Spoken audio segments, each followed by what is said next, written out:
और अपना हिमाचल की खबरों की शुरुआत करेंगे आज की सबसे अहम खबर के साथ। विधानसभा की कार्रवाई के 13वें दिन आज सदन में लोकतंत्र प्रहरी सम्मान विधेयक निरस्त करने को लेकर प्रस्ताव भी पेश किया गया। प्रस्ताव पर नेता प्रतिपक्ष जयराम ठाकुर ने सदन में कहा कि आरएसएस के ही लोगों को जेल भेजा गया, ये सत्य नहीं है। आपातकाल के विरोध में सब लोग इकट्ठा थे। लोकतंत्र को बचाने के लिए लड़े लोगों के लिए ये योजना शुरू की थी। कम सजा वालों को 12,000 और ज्यादा सजा पाने वालों को 20,000 प्रतिमाह का प्रावधान किया गया था। इनकी संख्या मात्र 80 है। सत्ता पक्ष अगर लोकतांत्रिक व्यवस्था में विश्वास रखते हैं तो इस बिल को सरकार को वापस ले लेना चाहिए, क्योंकि लोकतंत्र सबके लिए जरूरी है। इस मुद्दे पर कैबिनेट मंत्री विक्रमादित्य सिंह ने सदन में कहा कि लोकतंत्र को देखने का नजरिया हमारा अलग है, आपका अलग है। इंदिरा गांधी ने क्या किया, इसको भी नहीं भूलना चाहिए।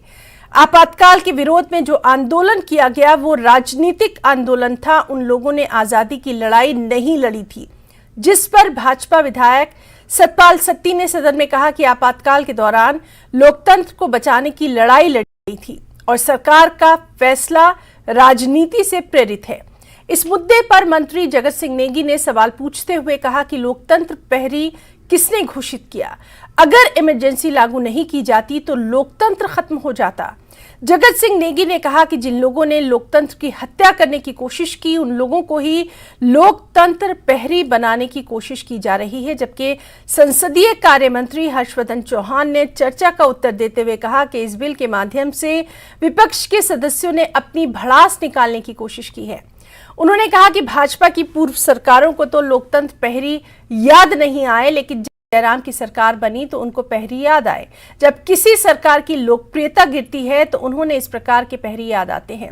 संसदीय कार्य मंत्री ने कहा कि यह सरकारी धन का दुरुपयोग है। इस मामले में सदन में जमकर नोकझोंक हुई। विपक्ष के सदस्यों के वॉकआउट भी किया। हालांकि सदन में लोकतंत्र प्रहरी सम्मान विधेयक निरस्त करने बिल पारित हो गया और लोकतंत्र प्रहरी सम्मान योजना खत्म हो गई। और चलिए सीधे रुक करना चाहेंगे, हमारे साथ मौजूद हैं हमारे साथी रणवीर सिंह। रणवीर, आपसे जानना चाहेंगे, आज काफी नोकझोंक जो है वो इस अहम मामले पर की गई है, क्या कुछ है तफसीलात? जैसा कि आशंका थी कि आज ये जो विधेयक लाया जाना है इसमें जो है गहमा गहमी होनी थी और वो हुआ। और जिस तरह से विपक्ष सदन से बाहर निकला है नारेबाजी करते हुए, हालांकि जो विपक्ष की तरफ से जो नारेबाजी की गई है, जो प्रोटेस्ट दर्ज किया गया है, वो सदन के रिकॉर्ड में नहीं लिया गया है। ये जानकारी स्पीकर ने दी है। देखिए, यहाँ पर जो दलील दी गई इस कानून के पक्ष में और इस कानून के विपक्ष में जो दलीलें दी गई, यहाँ तमाम सारी बातें विपक्ष की तरफ से कही गई।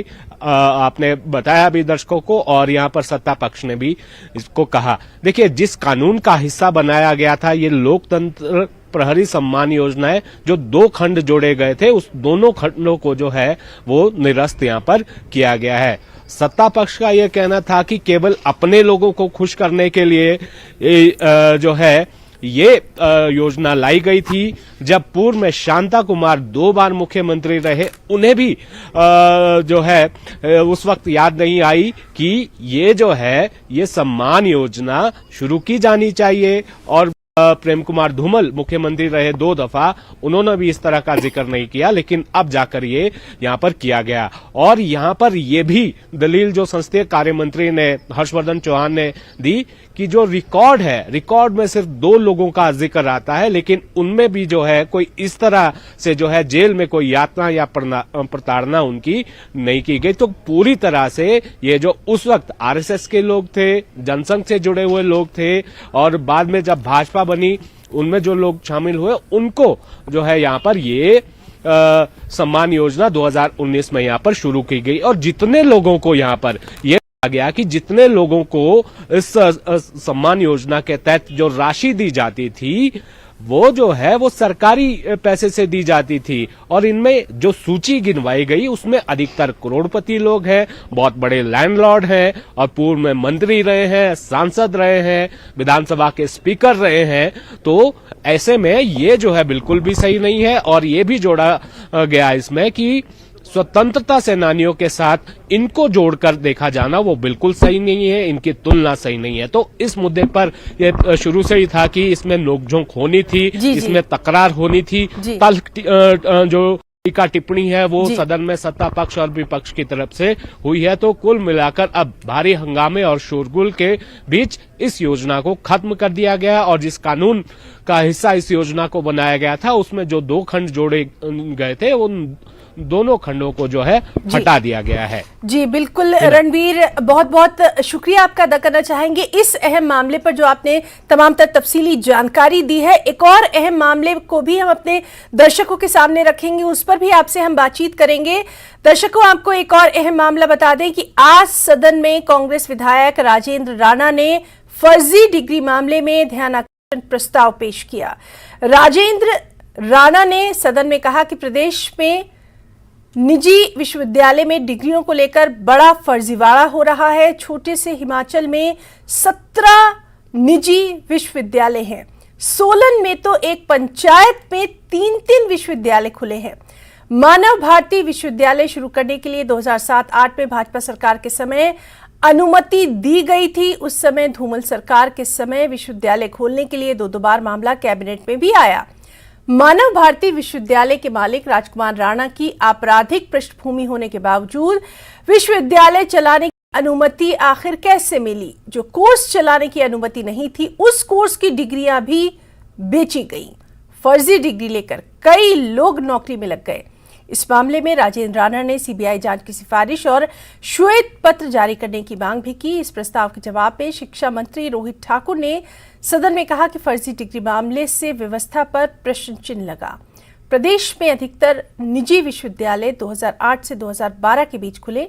इस मामले की पहली शिकायत 2020 में सरकार को मिली। जो फर्जी डिग्री की संख्या की जानकारी सदन में दी गई उससे कहीं ज्यादा हो सकती है।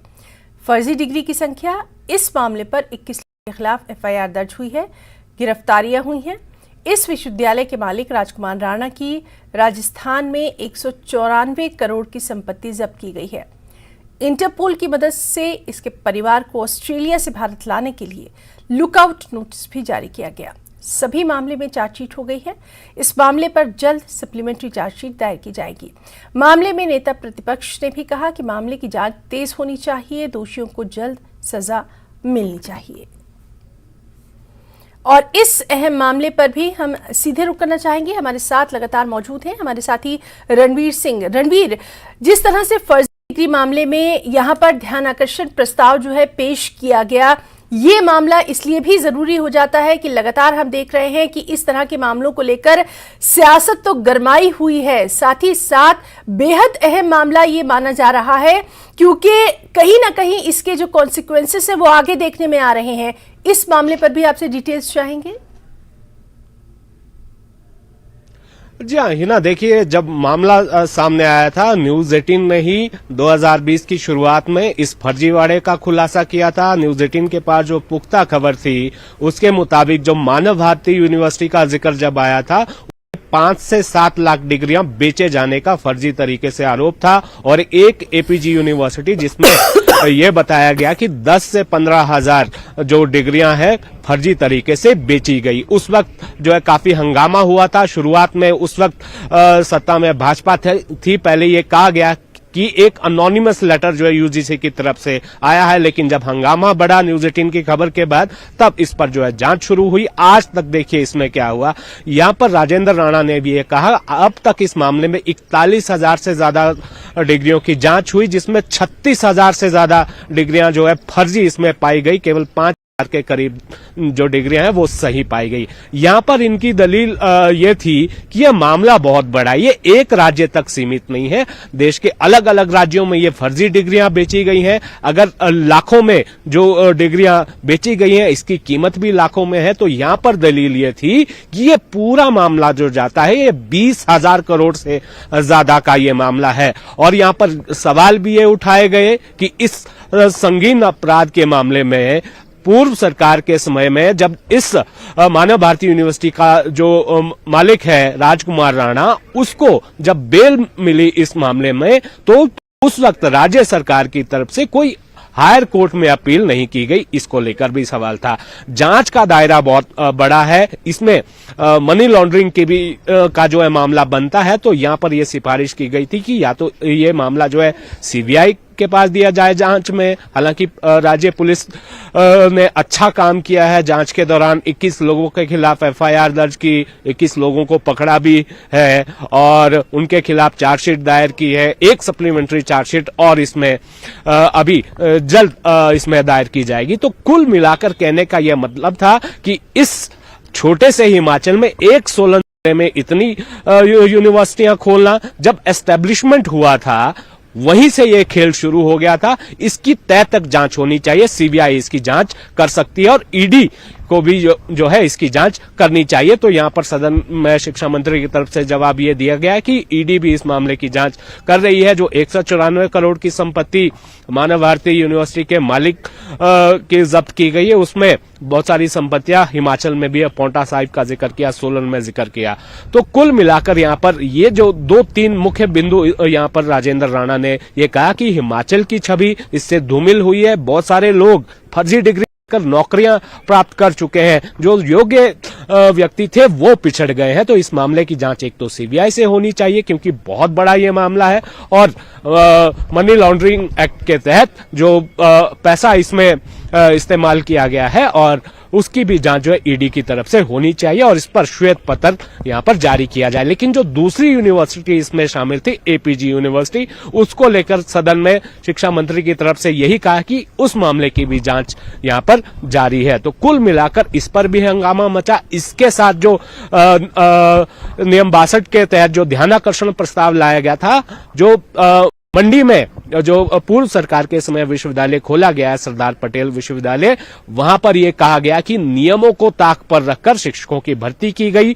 एलिजिबल लोग जो है बाहर हो गए और यूजीसी के नियमों की उल्लंघना की गई। असिस्टेंट प्रोफेसर, एसोसिएट प्रोफेसर और प्रोफेसर जो नियुक्त किए गए हैं, उसमें जो है धांधली की गई है, वहां भी अपने लोगों को एडजस्ट किया गया।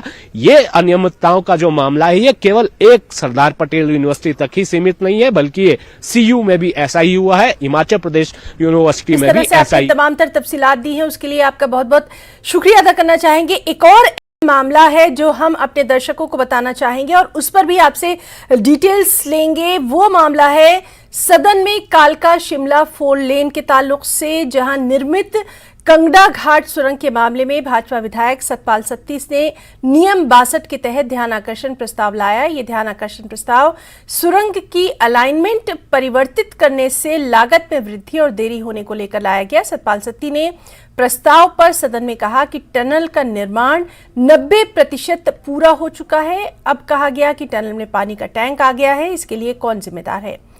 इस पूरे विषय पर कंपनी से जवाब तलब किया जाना चाहिए, सरकार को जवाबदेही तय करनी चाहिए। सतपाल सत्ती ने कहा कि 4 लेन निर्माण में 2-3 साल की देरी हुई है, लागत भी बढ़ गई है, इसका काम जल्द से जल्द पूरा होना चाहिए। और प्रस्ताव पर जवाब देते हुए लोक निर्माण विभाग मंत्री विक्रमादित्य सिंह ने सदन में कहा कि यह महत्वपूर्ण मुद्दा है, इस निर्माण कार्य में पीडब्ल्यूडी का लेना देना नहीं है, इसकी पूरी जिम्मेदारी एनएचएआई की है। एनएचआई की ओर से जानकारी दी गई कि 2024 तक निर्माण कार्य पूरा होने की संभावना है। 207 मीटर सुरंग बढ़ाई जाएगी, इसमें करीब 50 करोड़ का खर्च आएगा। इस मामले पर भी सीधे हम तफसील हासिल करेंगे। लगातार रणवीर हमारे साथ तमाम अहम मुद्दों को लेकर मौजूद हैं। रणवीर, इस अहम मामले के ताल्लुक से भी आपसे तफसीलात चाहेंगे।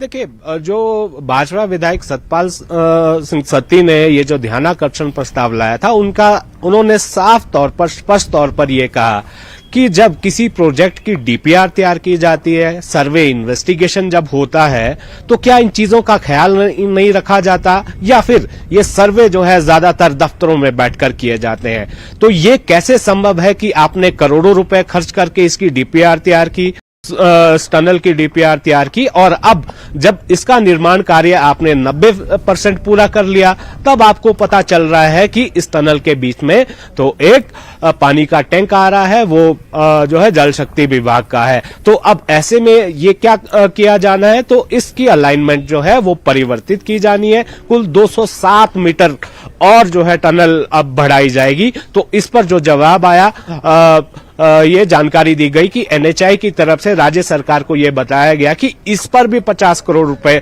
खर्च किए जाने हैं। यानी जो तय समय में पूरा होना चाहिए था ये 4 लेन का, वो तय समय में पूरा नहीं हो पाया। इससे क्या हुआ, एक तो जनता को परेशानी हुई, जनता का पैसा बर्बाद हुआ और इस परियोजना की लागत और बढ़ गई। और यहां पर सवाल इसी पर उठाया गया था कि इसमें जो ढिलाई बरती गई है, जवाबदेही इसमें तय होनी चाहिए। जो कंपनी निर्माण कर रही थी या फिर जिसने सर्वे इन्वेस्टिगेशन किया, जिसने डीपीआर तैयार किया कि इतने करोड़ों रुपए जब खर्च किए जाते हैं तो तब भी रिसर्च सही क्यों नहीं होती। डीपीआर में इस तरह की खामी उस वक्त नहीं आई, जब आप निर्माण कार्य शुरू कर दिया तो तब खामी यहां पर नजर आई। तो यहां पर जो पीडब्ल्यूडी मिनिस्टर है की तरफ से यह जानकारी दी गई है। यह निर्माण तो एनएचआई की तरफ से ही किया जाता है, national highway authority of India से इसके बारे में जानकारी ली गई है। तो ये इसमें और समय अब यहां पर लगेगा, शायद ये 2024 तो लक्ष्य रखा गया है। क्या उस वक्त तक ये पूरी हो पाएगी या नहीं। तो कुल मिलाकर व्यवस्था जो सदन की कार्रवाई थी, ये तमाम अहम मुद्दे रहे जिनके बारे में तमाम तक जानकारी दे रहे थे हमारे साथी रणवीर सिंह। रणवीर, बहुत बहुत यहां पर आपका शुक्रिया अदा करना चाहेंगे, आपने इतने तफसील के साथ ये तमाम तर जानकारियां हमारे दर्शकों के सामने रखी हैं। और अपना हिमाचल में वक्त एक छोटे से ब्रेक का, चल लौटेंगे। और अपना हिमाचल में एक अहम खबर आपको दे दें, सदन में नगर निगम संशोधन विधेयक पारित हो गया। 41 से घटाकर 34 की गई है वार्डों की संख्या। शिमला नगर निगम में वार्डों की संख्या जो है वो घट गई है। तो अहम खबर, सदन में नगर निगम संशोधन विधेयक पारित हो गया है। 41 से घटाकर अब 34 कर दी गई है वार्डों की संख्या। शिमला नगर निगम में घटी है ये वार्डों की संख्या। अहम खबर, सदन में नगर निगम संशोधन विधेयक को पारित कर दिया गया और अब शिमला नगर निगम में 34 कर दी गई है वार्डों की संख्या।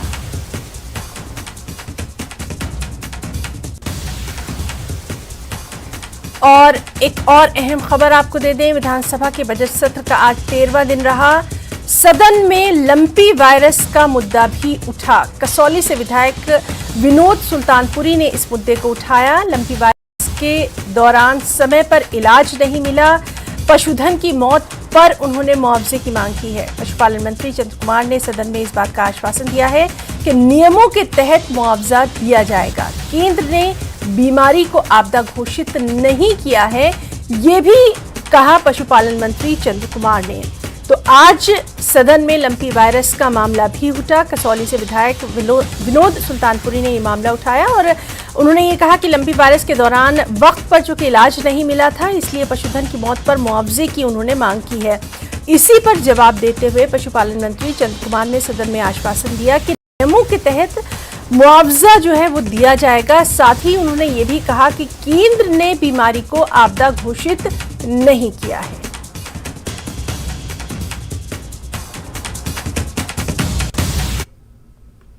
One rank one pension part 2 के विरोध में आज राज्य भर में पूर्व सैनिकों ने सड़क पर उतरकर प्रदर्शन किया।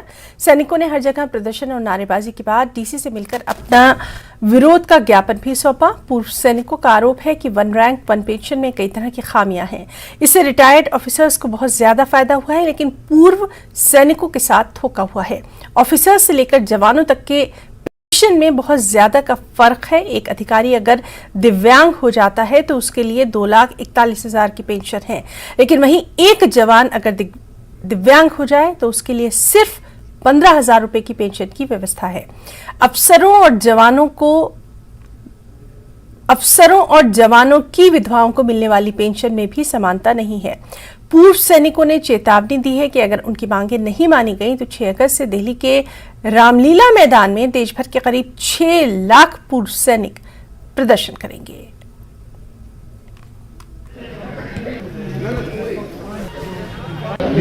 हमारी मुख्य हमारे अधिकारियों से कोई वो नहीं है कि उनको वेतन क्यों वेतनों का ज़्यादा होना चाहिए, अच्छी बात है, लेकिन एमएसपी, विधवा पेंशन, डिसेबिलिटी और जोखिम भत्ता, इसके अंदर डिफरेंस क्यों है? ये तो सबको इक्वल बराबर होना चाहिए, क्योंकि अगर जख्मी सिपाही होता है तो भी उसका उतनी दर्द होती है और अधिकारियों को तब भी उतनी दर्द होती है। तो अधिकारियों को डिसेबिलिटी पेंशन 75,000 और जवान को 9,000, ऐसा क्यों? इसके ऊपर बराबर होना चाहिए। वन रैंक वन पेंशन की जो सेकंड की जो रिव्यू के पेंशन टेबल निकला है उसकी है, पर जो बेसिक समस्याएं हैं वो ये हैं कि जेसीओ और ओआर जो हैं उनको किसी कमेटी में नहीं रखा जाता। जब भी पेंशन के बारे में या ईसीएचएस के बारे में, सीएसडी कैंटीन के बारे में या सैनिक वेलफेयर की कोई बात होती है उसमें we are not taken into consideration, जबकि स्टेक होल्डर जो हैं they are part and parcel of that scheme, उनसे भी राय पूछनी चाहिए। हम 10 साल से पे कमीशन का इंतजार करते हैं। 10 साल तक जो है ना सोचते हैं कि भाई अब इस 10 साल में जो 10 साल के बाद जो पे कमीशन आएगा तो उसमें हमारी पे बढ़ेगी, परंतु ये 7वां पे कमीशन एक ऐसा पे कमीशन था जिसमें जो है लोगों की तनख्वाह बढ़ने के बजाय कम कर दी गई। हिमाचल में कोरोना की रफ्तार फिर से लोगों को डराने लगी है। 10 दिन में प्रदेश में 1400 से ज्यादा नए कोरोना के मरीज मिले हैं, जिसमें 2 की मौत भी हो गई है। कोरोना के एक्टिव मरीजों के मामले में हिमाचल फिलहाल 6ठे नंबर पर है। हिमाचल में डरा रही कोरोना की रफ्तार। प्रदेश में 10 दिन में मिले 1468 नए मरीज। एक्टिव मरीजों की संख्या 1200 के पार।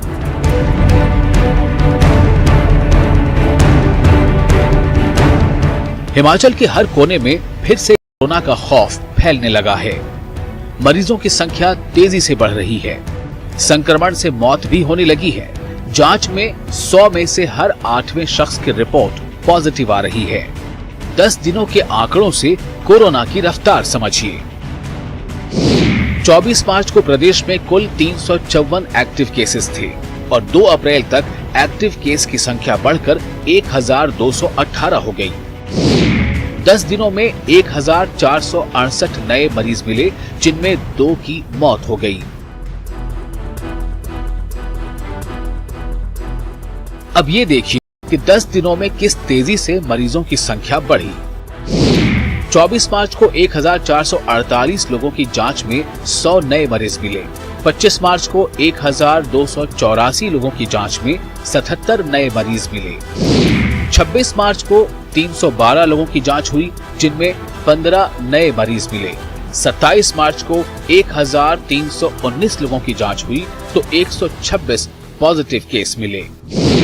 28 मार्च को 2750 लोगों की जांच हुई, जिनमें 140 नए केस मिले। 29 मार्च को 4267 लोगों की जांच हुई और 255 नए केसेस मिले। 30 मार्च को 2191 लोगों की जांच हुई, 124 नए केस मिले।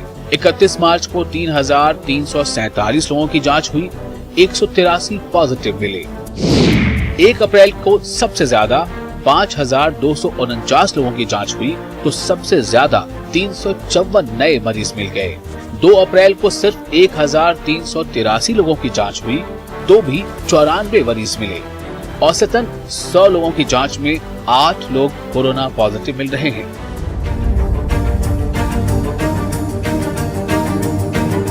कोरोना की यह रफ्तार चिंताजनक है और 1208 एक्टिव मरीजों की संख्या के साथ हिमाचल देश में 6ठे स्थान पर जा पहुंचा है। नंबर 1 पर केरल, 2 पर महाराष्ट्र, 3 पर गुजरात, 4 पर कर्नाटक और 5वें नंबर पर दिल्ली है।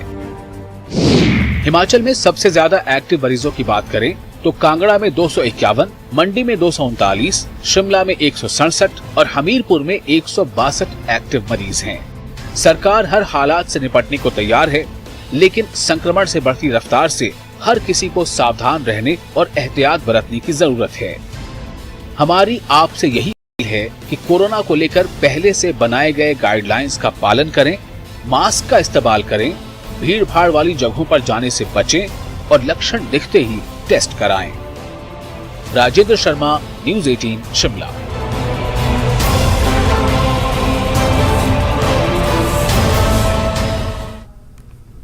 तो अपना हिमाचल में फिलहाल इतना ही। नमस्कार।